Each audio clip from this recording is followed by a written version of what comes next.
News Network. DXTD, Dipolo, Radyo Ronda.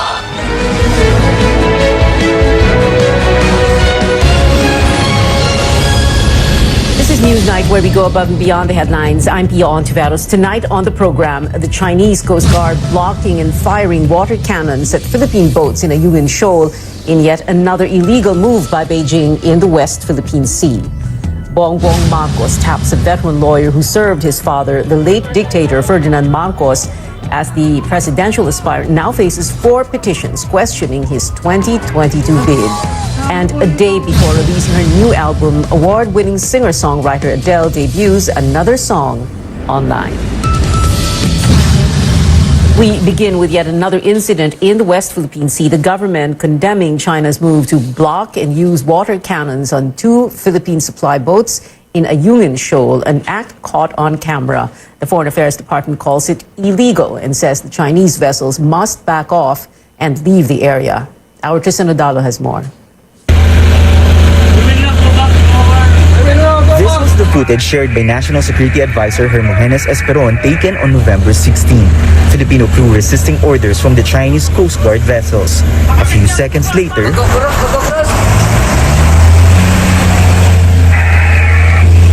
the crew on board supply boats were blocked on their way and encountered water cannon. In a series of tweets on Thursday, the DFA says that the supply boats were transporting food to military personnel in Ayungin Shoal. Also known as Second Thomas Shoal, it is part of the country's exclusive economic zone and the Kalayaan group of islands in Palawan province. No one was hurt in the incidents, but the supply boats aborted their mission because of the encounter with the Chinese Coast Guard. Foreign Affairs Secretary Teddy Boy Locsin Jr. has conveyed in strongest terms to Chinese Ambassador Wang Zhilian and the Chinese Foreign Ministry the country's outrage, condemnation, and protest. Esperon, also the chairman of the National Task Force West Philippine Sea, said the supply mission will resume regardless of the incident. He adds the Philippines will continue to protest China's illegal acts. Dalawa yung nag-block, and then yung pangatlo, that was the one that water cannon the 2 for 1 hour.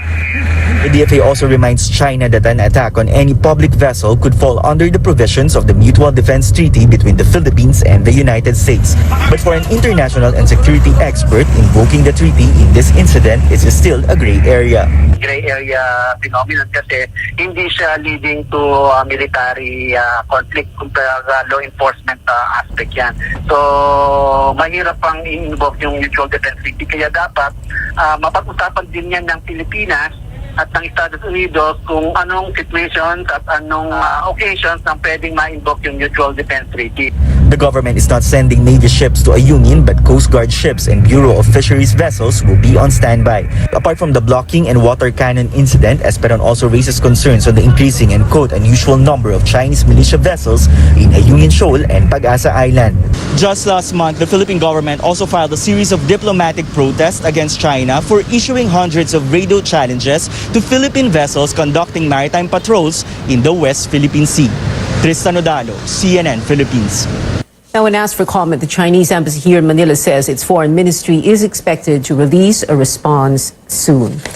The local government of Kalayaan Municipality in Palawan also condemns the incident in Ayungin Shoal. Ayungin Shoal is part of the Kalayaan group of islands in the province. It lies 105 nautical miles from Palawan, well within the Philippine exclusive economic zone. It's also part of the country's continental shelf. But China is still claiming Ayungin as well as the rest of the West Philippine Sea.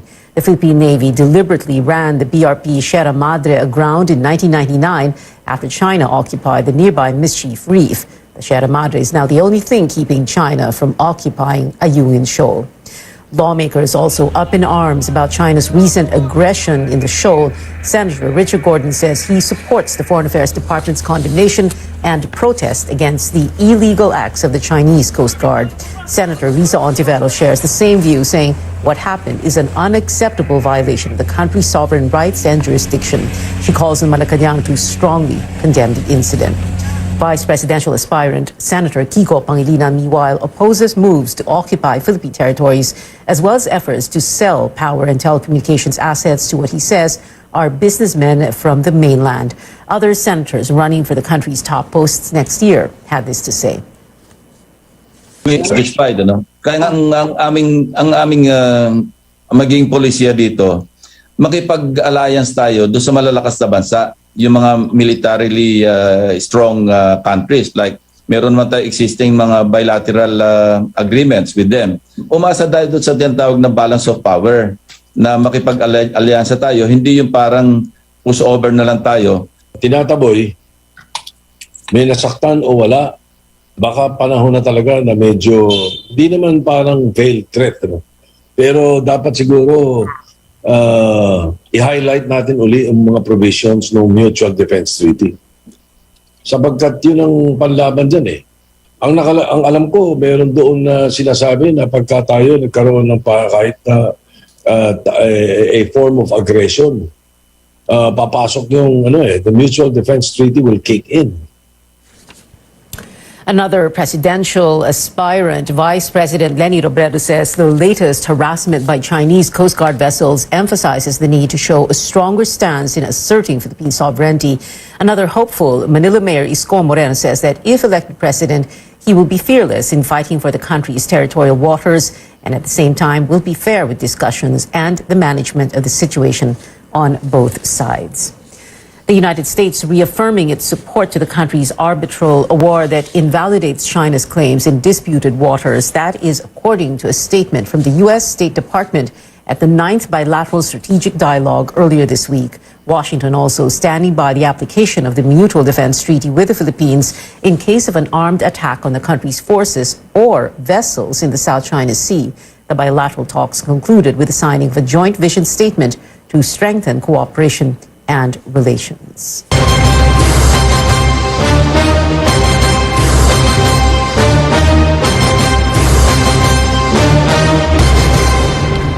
The presidential bid of the late dictator's son and namesake is shaping up to be the most legally challenged in recent election history. Bongbong Marcos is now facing 4 petitions to stop him from joining the race to Malacanang. As Melissa Lopez reports, Marcos also hired a veteran lawyer who was his father's Solicitor General. Former Senator Bongbong Marcos's attempt to bring his family back to Malacanang is facing legal hurdles, with 4 petitions now blocking his presidential dreams. But his lawyers missed the November 16 deadline to formally respond to the first of the pleas to cancel his certificate of candidacy. They asked for an additional week to prepare their answer.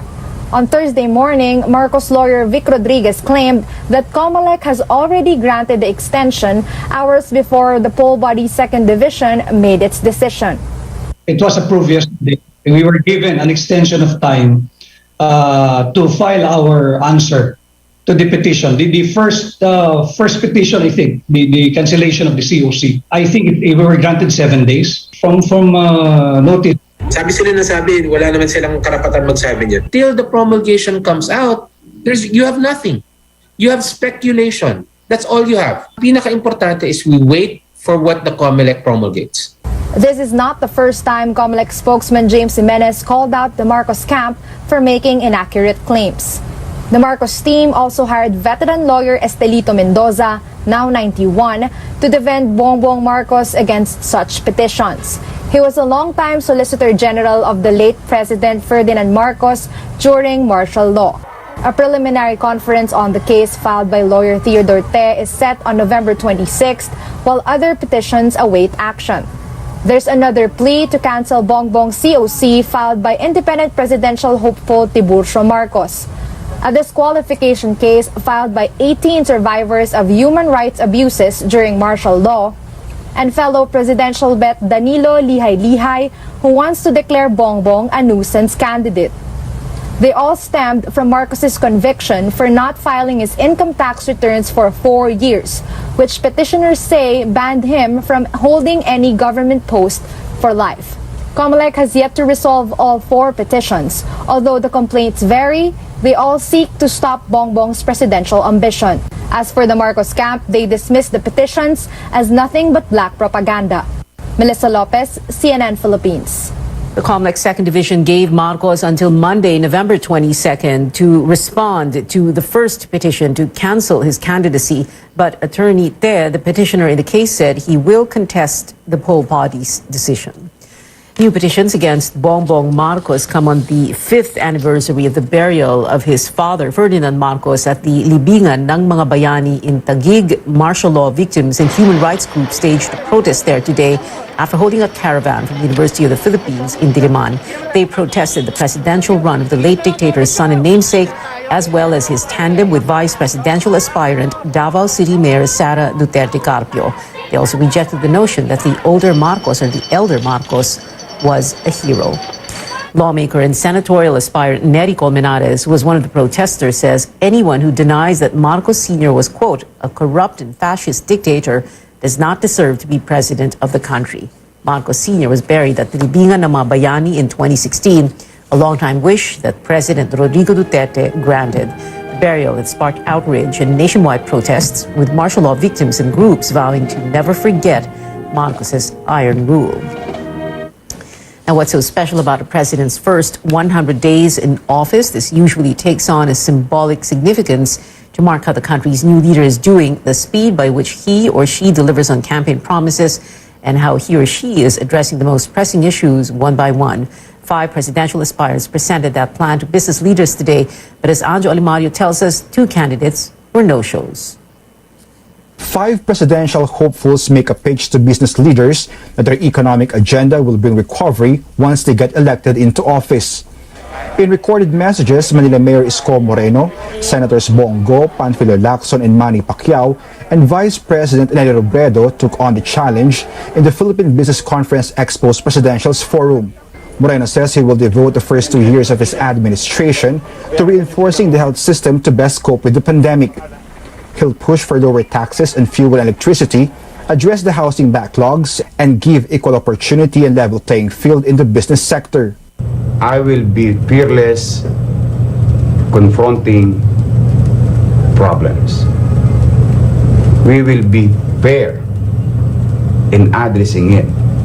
Forgo, why fix if it ain't broken? He vows to continue the Duterte administration's programs and will concentrate on doubling malasakit centers, or the chain of one-stop-shop medical and financial centers nationwide, identify 10 million poorest Filipinos and give them cash aid and jobs. He also wants to establish a regulatory body for the franchise industry. Hindi ko hahayaan na masayang lang ang lahat ng pagod at efforts ng Duterte administration. Hindi natin sisirain ang legacy ni Pangulong Duterte. Lacson is banking on his track record as a senator. He says his administration will spend more for the right priorities to reboot the economy. There will be a geotagging system to provide data for all public infrastructure projects. He also promises to clean the agriculture department from top to bottom ranks. If I win, I want to be remembered as someone who won the election in spite of being the most boring candidate who insisted on campaigning on hard data of issues. The People's Champ says he will send corrupt officials to jail. He says he'll also push for lowering of corporate income tax to 15%, address power supply and internet connectivity. On agriculture, he believes the country should be exporting and not importing foods such as rice. Gusto ko po maalala ko ng taong bayan na ang Manny Pacquiao nagmamahal ng tunay sa ating mga kababayan. Nagmamahal ng tunay sa ating bansa. Robredo touts her kalayaan sa COVID-19 plan. For those who lost their jobs during the pandemic, should create a national unemployment insurance program that will provide financial assistance. On infrastructure, Robredo says the immediate goal is to create a nationwide active transport infrastructure in most traffic congested areas. She vows to double the budget for education and agriculture. A vice president who transformed her office mandate and did not allow the limitations to keep her from doing the work that matters. Someone who rose above any challenge, any difficulty, and always answered the call to serve, no matter the cost. Survey frontrunner former Senator Bongbong Marcos was a no-show.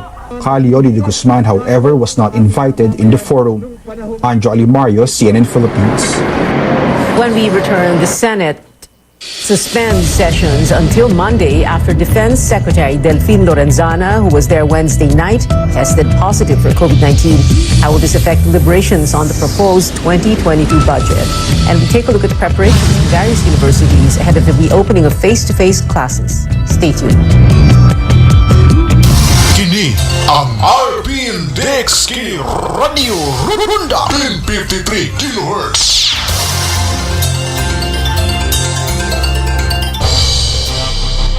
Quincentenary Faith Rewind. Ferdinand Magellan died in the hands of Dato Lapu-Lapu in the Battle of Mactan. Spanish navigator Juan Sebastian Elcano took command of the voyage, which finally reached the Spice Islands. To date, the expedition is also known as Magellan-Elcano Expedition. KBP marks 500 years of Christianity and visitation.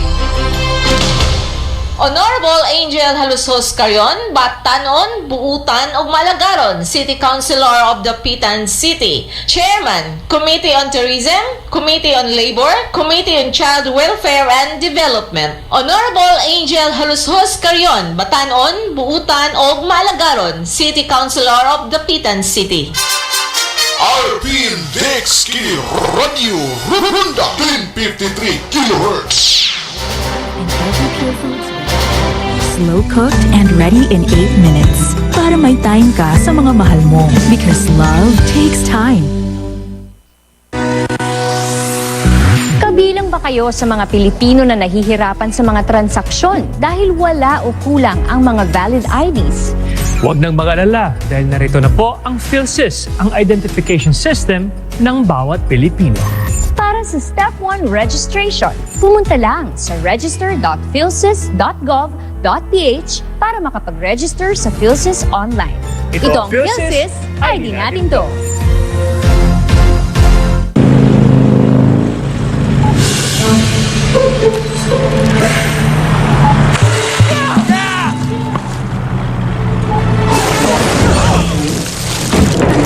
Discovery Plus is here!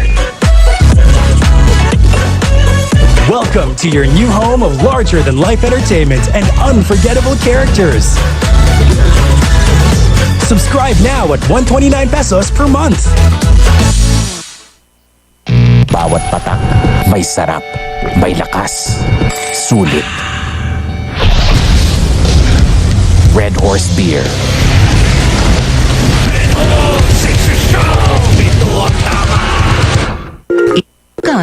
Residents enjoy easier access to the kind of water we all deserve. This is thanks to SMC Infrastructure's Bulacan Bulk Water Supply System project, a treatment facility that provides affordable and potable bulk water to the 24 municipalities of Bulacan. It produces an average volume of 160 million liters per day for around 165,000 households. It also has a maximum capacity of 388 million liters per day. This meets the increasing water demand of Bulaqueños. The project also cuts down the use of deep wells, helping mitigate the environmental impact of excessive groundwater extraction. The Bulacan Bulk Water Supply System project provides Bulaqueños the affordable and reliable potable water supply they need.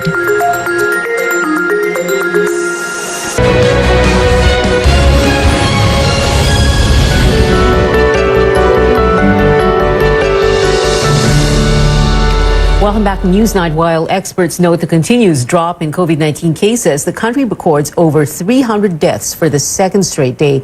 The health department says 305 people died from the virus. However, only 36 of these occurred this month.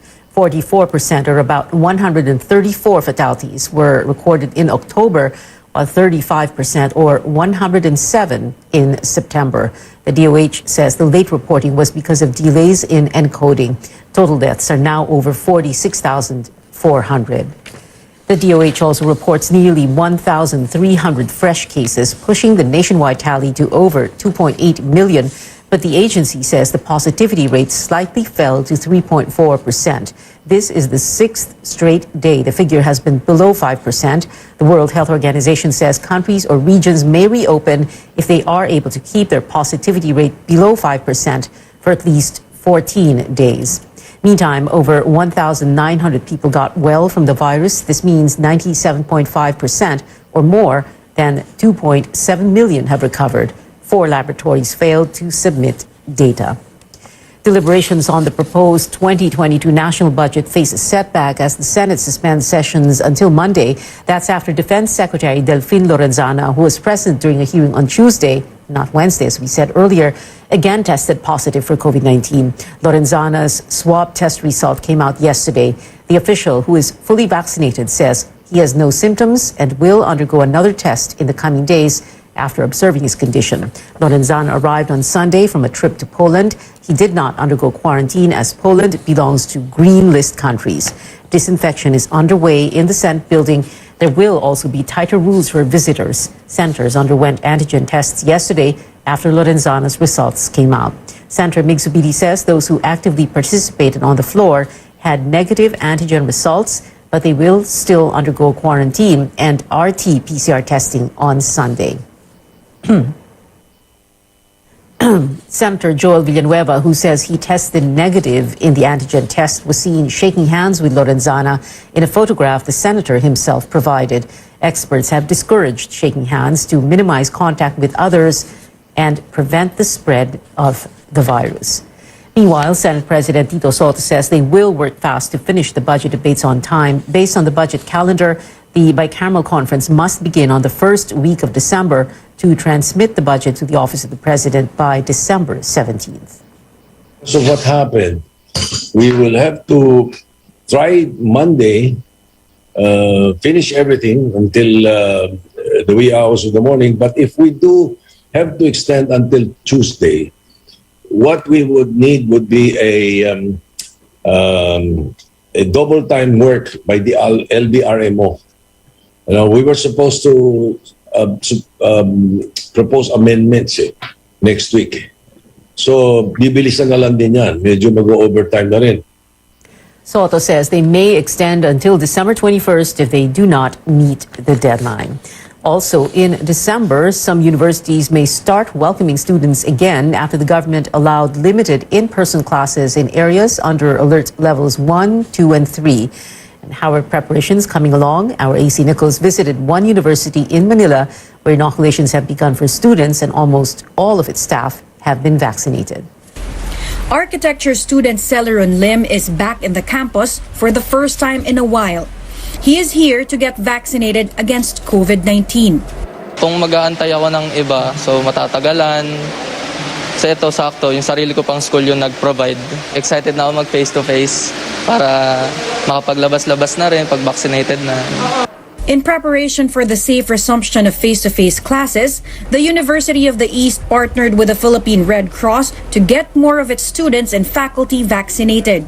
The university says 98% of its faculty are fully vaccinated. Now, they want to ensure all students get inoculated as well, as majority want to go back to the classroom setup. Andun yung nakikita nating college life, yung campus life, and of course yung education na mabibigay sa atin na face-to-face setup. There are physical preparations as well. Classrooms and other common areas have been retrofitted for the new normal. Signs and posters reminding people to follow health protocols are put up all over the campus. Dentistry students are set to return in these laboratories by next week. Some dental chairs are covered in plastic to ensure physical distancing. The Pandemic Task Force recently approved the Commission on Higher Education's proposal to resume physical classes for all courses in areas under low alert levels. A 50% indoor venue capacity must be followed. Pag-decided na rin sa IATF na pagka-alert level, titingnan namin na alert level 2 or level 1, we will be more flexible na the decision will be with the regional chair at saka DepEd and also with the LGUs. So yun ang tinitingnan namin na most probably yung future opening natin will be more massive. AC Nichols, CNN Philippines. Is the definition of fully vaccinated changing? For wealthier nations, people may now need up to 3 doses instead of just 2 to be considered fully inoculated. Many European countries are toughening rules on the unvaccinated and mandating booster shots amid case surges fueled by the Delta variant. British Prime Minister Boris Johnson says a 3rd dose is vital to prevent restrictions from being re-implemented. France will require boosters for the elderly beginning December 15th. In Ireland, a midnight curfew is in effect in bars, restaurants, and nightclubs to reduce infections. Now, that's despite the country having one of the highest vaccination rates globally at 94%. The Irish government plans to offer third shots to those with underlying health conditions and those aged 50 and above. About 5% are not fully vaccinated, but about 50% of people in hospital and ICU are not fully vaccinated. So even that 5% can create a lot of difficulty. And then also, it's very evident now that immunity from the vaccines is waning. And we can see that happening across Europe. And that's why we're going to need to give people a third dose. And that's what we're pushing ahead with now at present. Germany, meanwhile, may be next to impose new measures. The nation reported more than 65,000 infections in the last 24 hours, its highest daily case count since the pandemic began. Germany has one of the lowest immunization rates in Western Europe at just over 67%. Global experts, however, fear the reliance on additional doses. The World Health Organization chief says it is, quote, a scandal that 6 times more booster shots are being administered daily globally than primary doses in low-income nations. Up ahead, music sensations BTS and Coldplay are set to share the stage at this year's American Music Awards. And a sneak peek at Adele's newest heartbreak anthem in her latest album. Details next.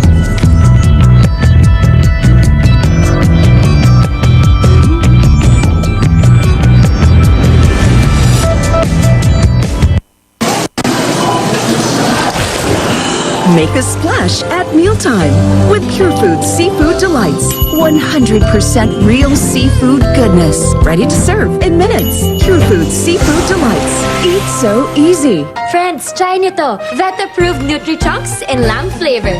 With active boost and prebiotics na pampalisto. Made with real lamb goodness. With essential nutrients to help keep them strong, healthy and happy. Listo, ganado sa Nutri-Chunks.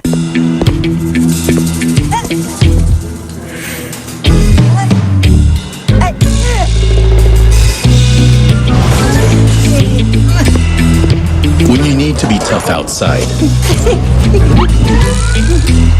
you gotta be clean inside.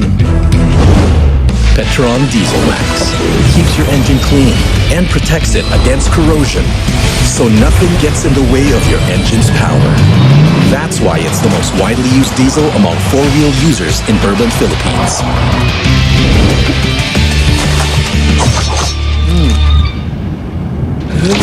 Petron Diesel Max. Tough outside, clean inside. We'll be making a strawberry martini, a great way to level up a special occasion. Here's what you'll be needing for this cocktail. For the tools, you'll need... We start by adding ice into our mixing glass, and in goes your GSM Premium Gin. And then we add our dry vermouth. Finally, the strawberry syrup for some sweetness. Now take your bar spoon. Once all blended nicely, grab your strainer and pour your cocktail into your martini glass. Garnish this with some fresh strawberries. There you have it, your strawberry martini made with GSM Premium Gin.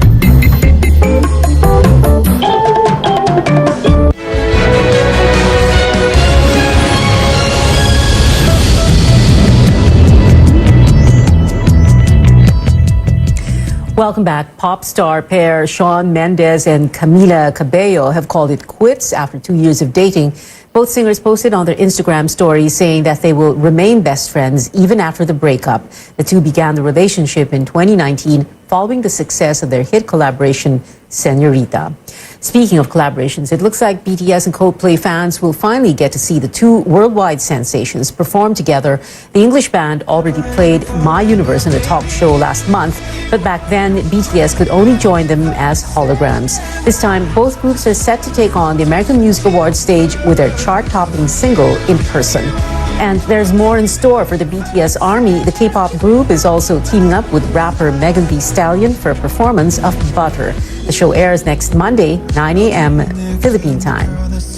And before we go, powerhouse vocalist Adele gave fans a taste of her next album a day before release. The British singer posted herself singing To Be Loved right from the comfort of her couch. It is one of 12 songs on her fourth studio album 30 that's set to come out tomorrow. Here's a sneak peek at Adele singing her heart-wrenching new track. To lose all the things I can't live without. Let it be known that I will choose. Easy on Me, the first single off 30, dominated the Billboard Global 200 chart. It took the #1 spot for 4 weeks straight. It is 37 days before Christmas, and that is it for now. Join me again on News.ph at 7 p.m. I'm Pia Altaveras for Newsnight, where we go above and beyond the headlines. RPN Dex Kini Radio Runda 1053 kHz. Quincentenary Faith Rewind. The image of Santo Niño may have come from Michelin, Flanders, now part of Belgium. There are surviving images that resemble the one in Cebu from 16th century Flanders. King Charles I of Spain grew in Flanders and must have obtained and given images of the Santo Niño for the expedition. KBP marks 500 years of Christianity and this station. Let's be the solution plus sa COVID-19. B. Bawal walang mask at face shield. I. Isanitize ang kamay at iwasan ang kulob na lugar. D. Dumistansya ng 1 metro at limitahan ang pisikal na interaksyon sa iba. A. Alamin ang tamang impormasyon. Plus, suportahan ang FDA-approved na bakuna. BIDA Plus. Bida Solusyon Plus sa COVID-19. Isang paalala mula sa Department of Health, Zamboanga Peninsula.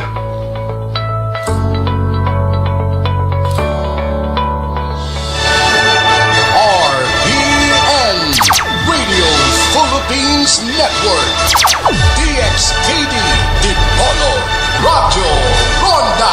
Member, kapisanan ng mga broadcaster ng Pilipinas. So the daughter withdraws her candidacy for re-election as mayor, close on the heels of a drug raid that it turns out didn't target her information officer. Flies to a luxury island resort for a birthday party of the Speaker of the House, officially leaves her local party, hops on over to Cavite to be ninang sa kasal, even walking in on the arm of a man who's clear about his intentions to run for president. I am running for president. Full stop. That Cavite pit stop was also where the daughter promptly swore allegiance to the political party of the father of the bride, which completely caught her father's political party, or at least one faction of it, off guard, leading them to having their presidential candidate, who said at the start he didn't look like a mockery, withdraw his bid the very next day. This party decision na. I was ordered by the party to withdraw. No, to withdraw. All right. And then their VP candidate withdrawing his own COC, only to file a COC for president with another political party, accompanied by the master he served for so long, whose political lieutenant announced the president, the incumbent one for the next 6 months still, would file his own COC for VP on D-Day. Babalik presidente sa Monday para mag-file. Are you running for senator? Paglalagay ko na yung aming camera. Vice President. Which then begged the question, Nakalagayin niyo ba ang anak ninyo, sir? which got this strange reply in the form of another question. I don't know, na-file ba? And this didn't help either. I had thousands of supporters who cried last October 8th. And I cannot find it in my heart to make them cry again on November 15th. After the deadline, the offer to run for vice president became an opportunity to meet you halfway. Leading the entire country to come to a screeching halt, just like those wild roller coaster rides where you're suspended at the highest point right before you plunge to the bottom of your upside down stomach. Because after all, Sunday was and is rest day, the day before Monday, D-Day, the day we were told everything would be clearer. A lawyer, Melchor Aranas, or representing President Rodrigo Duterte, has also arrived this time to submit the POC of President Rodrigo Duterte as her substitute candidate. Wala naman pong problema sa samahan siguro na mag-ama, no? Ang sinabi lang ni Presidente, hindi nagkonsulta si Mayor Sara sa kanyang mga political plans. Sabihin na lang natin na gaya ng kahit anong relasyong pamilya, minsan may tagpuhan, pero wala pong kaduda-duda, nagmamahalan po mag-ama. We've said this before and we'll say it again. Politics is a favorite Pinoy pastime. Next to basketball, boxing. The new Miss Universe is... And beauty pageants. But in beauty pageants, if the title holder can't do the job, the first runner-up gets it. In professional boxing, you're given 8 seconds to get back on your feet or you're out. And in basketball, the rules on substitution and overtime can't be bent or broken. Can you think of any other election that tops 2022?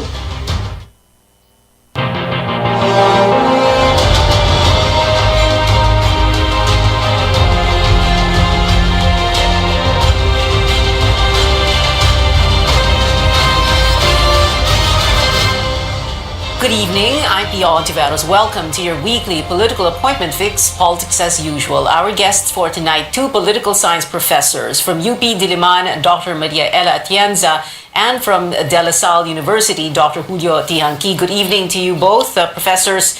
So, how was your weekend? And when I say weekend, I'm referring to Saturday's happenings at the COMELEC, Balesin, Cavite, etc. No. Nabusan na ba kayo ng words or adjectives to describe what you witnessed? Professor Tihanqui, kayo na po muna. Well, yeah, the entire drama last week until the weekend, until early this week was all sound and fury, signifying nothing, no? The much anticipated showdown for the presidency between Bongbong Marcos and Mayor Sara Duterte was a non-starter.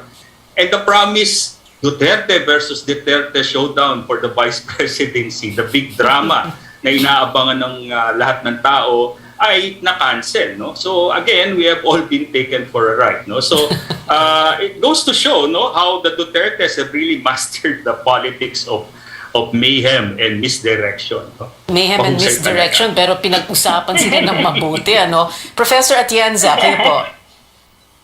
Yeah, hello, good evening, Pia.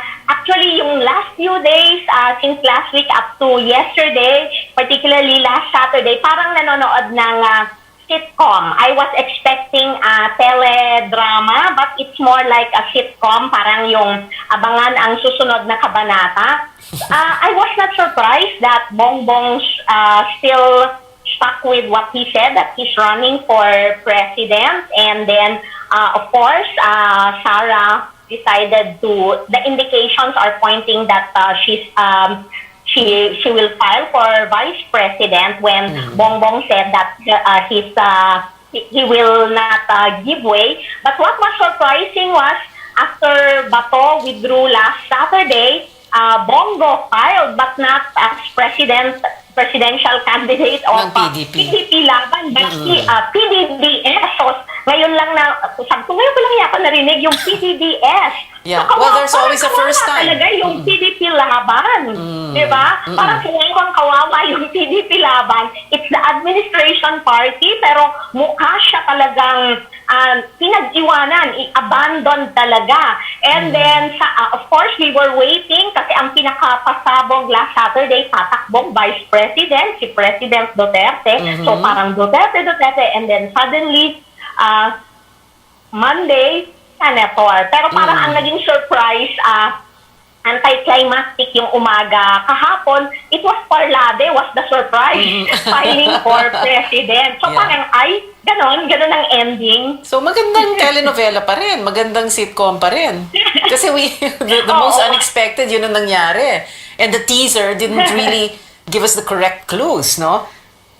And well, anyway, you were saying already, no? So Sarah running for VP, Bongo running for president, Digong running for senator, and then you have this, strange situation where Bongo Marcos's party says it is adopting Sarah as their VP candidate, and until now, walang sagot si Sara. O ang lakas, because she filed with lakas, which is another thing that we need to try and digest. No, what's all this? No, what does it mean, Professor Tihanki? Well, Pia, mukhang nagkakasala sa lapat ng mga kwento nila, no? The objective of the game is actually to coordinate, no? If they want to consolidate their forces, no? But apparently, what's happening here is failure in coordination, no? Sabi nga ng iba, magtayo naman kayo ng Bible group, no? Para mag-usap-usap kayo sa mga or pwede ring Telegram. Mas secure ang Telegram. Ang nangyayari dito kasi, no, mukhang hindi na magkasundo-sundo yung mga original plans nila. The original plan, I think, was really to consolidate the forces of all administration candidates to come out with a tandem that is quite formidable, no? Yeah. But apparently, in doing the president so, himself. The president himself was saying that, he expected Sara to run for president, and then we're presuming that what he meant was Sara president, and then si BBM mag-VP. Kaya lang, nag-hold fast si Bongbong na parang, no way, I'm running for president, di ba?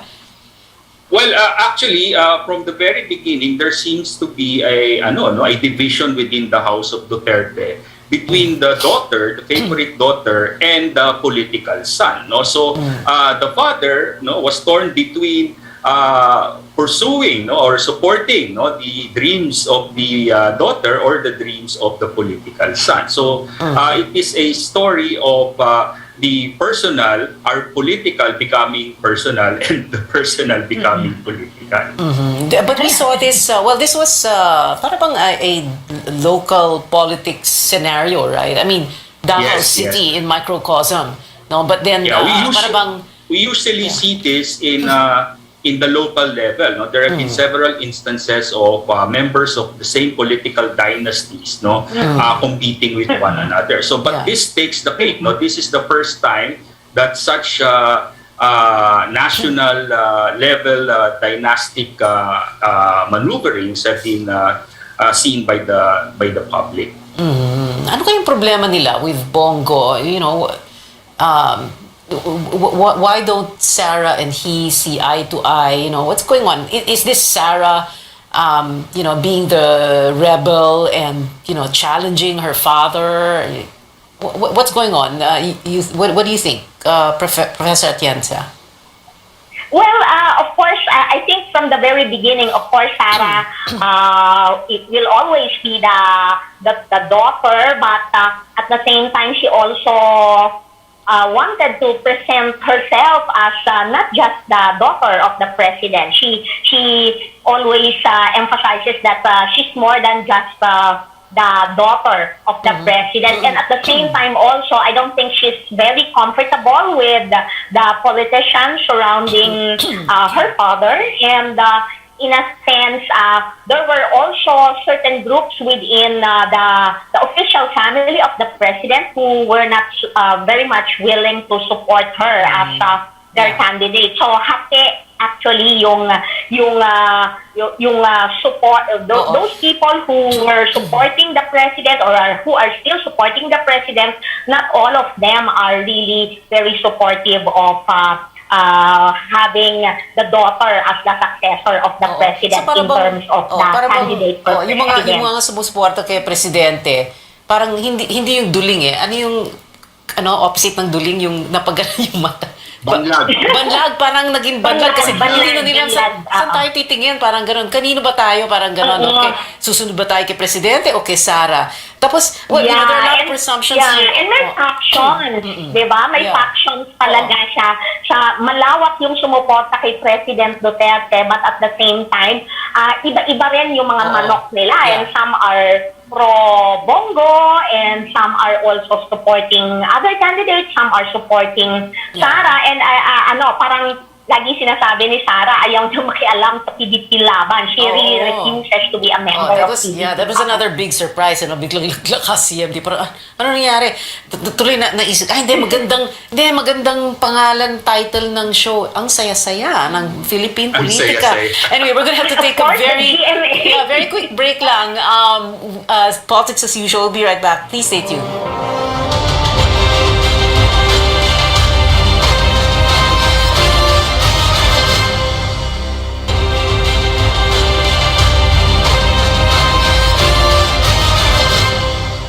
Welcome back. This is Politics as usual. Ang saya-saya. Our guests, two political professors, Professor Ella Atienza and Professor Julio Tihanqui. We're also, the way people are talking now, and given everything that's happened in the last few days, what we're presuming here is that, we had latest surveys, no? We're presuming that BBM will win. We're also presuming, because after all, like we said, survey frontrunner, we're presuming Sara is a winner, a runaway winner, perhaps, but mataas pa rin si survey si Tito Sen, si Senator Tito Soto, who is Senate President. We're also presuming na Rodrigo Duterte will win as Senator, and because, a lot of people have so many conspiracy theories that, he's going to be Senate President, and then Sara will win as VP, and BBM will win as president. And if, but then, di ba, kung mag-Senate president kay, as who was it who said, I think it was Tito Sen himself said, if you want to be Senate president, you have to win 13 votes, no? Of the senator. So, ang daming mga presumptions dito. What do we make of this, Professor Tihanqui? Well, of course, we have to understand that the high percentage of numbers that Bongbong Marcos got in the recent round of surveys, was a result of Mayor Sara not pursuing the presidency. So we have to understand that the vote base of both the Marcoses and the Dutertes are the same. And that when Sara Duterte initially did not participate or did not file for the presidency, then it was quite logical that her votes would go to Bongbong Marcos. So that explains the high numbers of Bongbong. And of course, as a result, if a Marcos would run, there should be a counter move by the EDSA forces. So that really convinced Vice President Leni Robredo to finally decide to run, but not because of Bongbong, but because she has become the avatar of the EDSA narrative. So lahat to reaction sa isa't isa, sa mga galaw nila, at parang chess yan, nag-abang sila kung anong mga kilos ng kalaban nila at saka sila gumalaw. Kaso lang sa sobrang dami na naglalaro, medyo nagugulo na yung laro, at medyo nalilito na rin ang taong bayan kung saan patungo ito. Iisa lang ba talaga ang support base ng mga Marcos at ng mga Duterte? Because I can sense that there's a fraction, we don't know how big, of the Marcos base that is not for Duterte, but they're solidly for BBM, of course. Oo, and we're seeing that right now. Nagkakaroon na ng... So again, what I was saying earlier, it was an effort to forge what I usually call an anti-EDSA coalition. A coalition of all the political forces that were marginalized by the EDSA political elites. So, but then again, they all have their own political interests. They all have their political agenda. And it's now...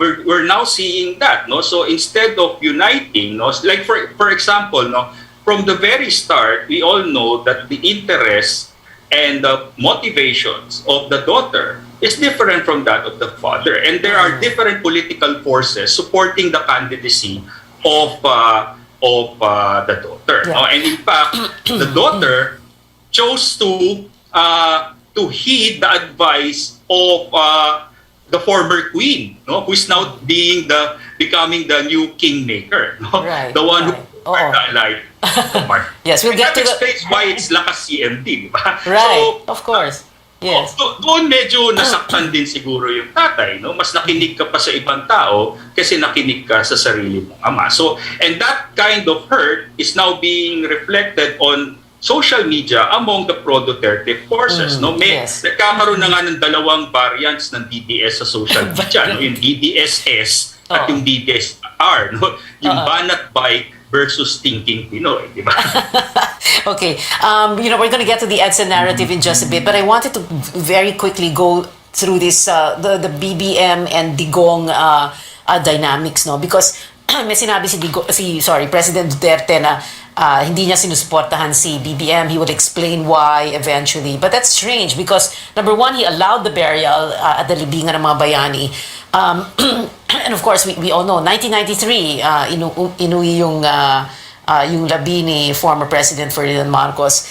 And like you were saying kanina, Professor Tiankin, I wanted to ask Professor Atienza also about this. Very important, no? That the possible BBM victory is a referendum on EDSA and a judgment on EDSA 86, no? And what's interesting here is parang, di ba sabi nila, kasalanan ng taong bayan because we have short memory. So kasalanan natin parang ganon. Pero talagang kasalanan ba talaga natin or kasalanan ng lahat ng gobyerno na naluklok matapos si Marcos? Because they were in power. Cory was president for 7 years. FDR, who was an EDSA hero, was president for 6 years, and so on and so forth. Professor Atienza. Yeah, I think when we look back and say that kasalanan ng taong bayan, kasalanan natin kasi hindi natin naprotektahan yung memories ng EDSA, it's basically the failure of a lot of forces, particularly we failed in strengthening the democratic institutions that we restored or put up with the 1987 Constitution. We failed to strengthen our political parties, and look what is happening now. Halos wala na talagang relevance yung political parties, and then of course hinayaan natin, and we see of course now the political families, the political dynasties still trying to negotiate among themselves, negotiating but at the same time trying to outdo each other. Parang sino yung mas malakas, Marcoses ba, Duterte, or now nasa likod the GMA representing the Arroyos. Parang in a way we failed to really put up institutions and strengthen the processes that would prevent the return of the Marcoses. Kasi we did not, diba? In other countries kasi completely talaga natanggal na yung yes. So you're referring to this whole debate about political dynasties, and even if it is in the Constitution that they should be banned, that Congress, every post-Marcos Congress has failed to come up with a anti-political dynasty bill. However, if you look at each Congress, and I remember I would literally count the congressmen. Easily, 2/3 to 3/4 are members of political families. Pero, ang tanong doon kasi is, after, nung nalulok si Cory sa pagka-presidente, the Congress that came into power at the time, the 8th Congress, in 1987 to 92, panay political families din. Diba? But anyway, we're gonna get you to answer that after this very short break. More from our guests when we return. This is Politics as usual.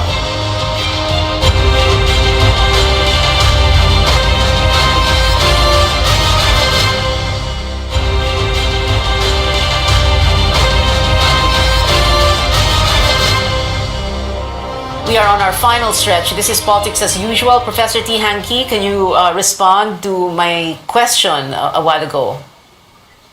Well, it goes to show that it's political clans and dynasties, not political parties, that's been the building block of our electoral politics, and that has always been the case, no? And that's one of the failings of the EDSA elites, no?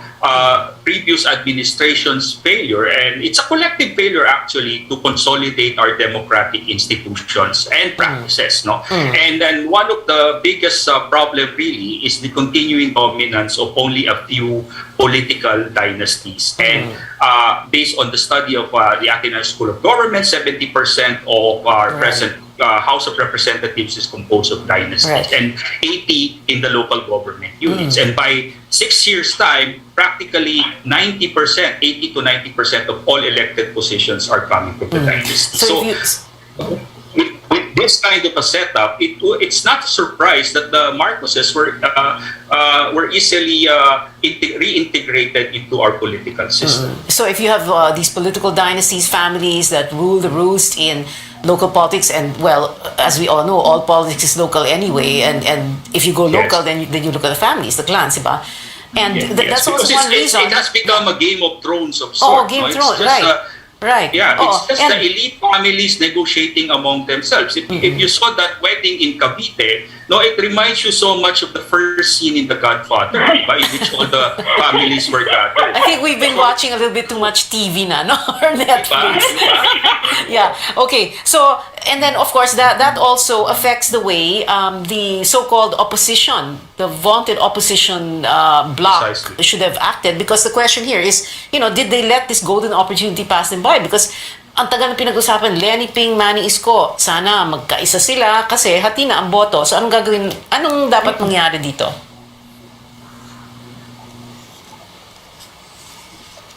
Professor Ella. Yeah, I think the golden opportunity has been lost. And that has been the trait of the progressive sectors and the opposition for the past few decades. Sila mismo rin hindi magkasundo, di ba? Maraming pagkakataon nag-unite sila, pero after that, wala nang sustainability. And then now, there were efforts to really talk, and then na-miss nila yung opportunity until November 15 na magkaroon ng further consolidation. So we now have all this number of candidates presenting themselves as opposition, pero definitely mahahati ang boto, and it will be very difficult to really try to get votes from, let's say, if ever talagang makonsolidate ang BBM and Sara tandem. Unless, of course. Baka kailangan pa rin nila mismong mag-negotiate. Kaya lang mas mahirap na kung meron pang susuko o mag-withdraw. Kaya lang some of them, of course, are driven by personal ambitions too to become president. Okay, and final word na lang. So, Professor Tihanki, and then we have to go already. Sorry, Professor Atienza, I suppose that can be your final word. Ubus na oras. Professor Tihanki. Well, the ongoing political circus that we have witnessed, or in witnessing, goes to show how convoluted our presidential politics has become, And if we don't take seriously institutional reforms to consolidate our democracy, we will see more of the same, and this is not good for the health of our democracy. Thank you so much for joining us tonight, Professors Maria Ella Atienza and Julio Tihanki. We have been told before, don't talk politics at the dinner table or at a family reunion or in Viber groups and risk digital warfare. But we can talk about it here at this table on this show, your weekly political appointment fix, politics as usual. I'm Pia Ontiveros. See you back here next Tuesday, 8:30 p.m.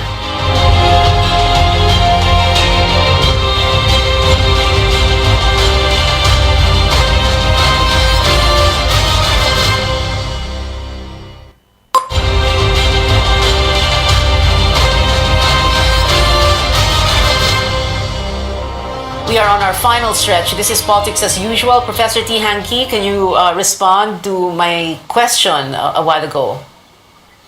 Well, it goes to show that it's political clans and dynasties, not political parties, that's been the building block of our electoral politics, and that has always been the case, And that's one of the failings of the EDSA elites, previous administration's failure, and it's a collective failure actually to consolidate our democratic institutions and practices, And then one of the biggest problem really is the continuing dominance of only a few political dynasties. And based on the study of the Ateneo School of Government, 70% of our present House of Representatives is composed of dynasties, and 80 in the local government units. And by 6 years' time, practically 90%, 80 to 90% of all elected positions are coming from the dynasty. So with this kind of a setup, it's not a surprise that the Marcoses were easily reintegrated into our political system. So if you have these political dynasties, families that rule the roost in local politics, and well, as we all know, all politics is local anyway, and if you go local, then you look at the families, the clans, diba? And that's also one reason. It has become a Game of Thrones of sorts. Game of Thrones, right. Right. Yeah, it's just the elite families negotiating among themselves. If you saw that wedding in Cavite, it reminds you so much of the first scene in The Godfather, in which all the families were gathered. I think we've been watching a little bit too much TV na, or Netflix.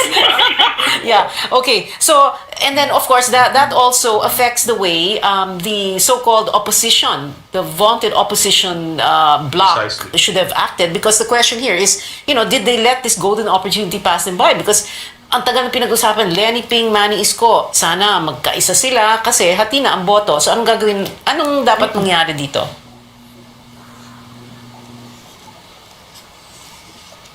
Professor Ella. Ella. I think the golden opportunity has been lost. And that has been the trait of the progressive sectors and the opposition for the past few decades. Sila mismo rin hindi magkasundo, di ba?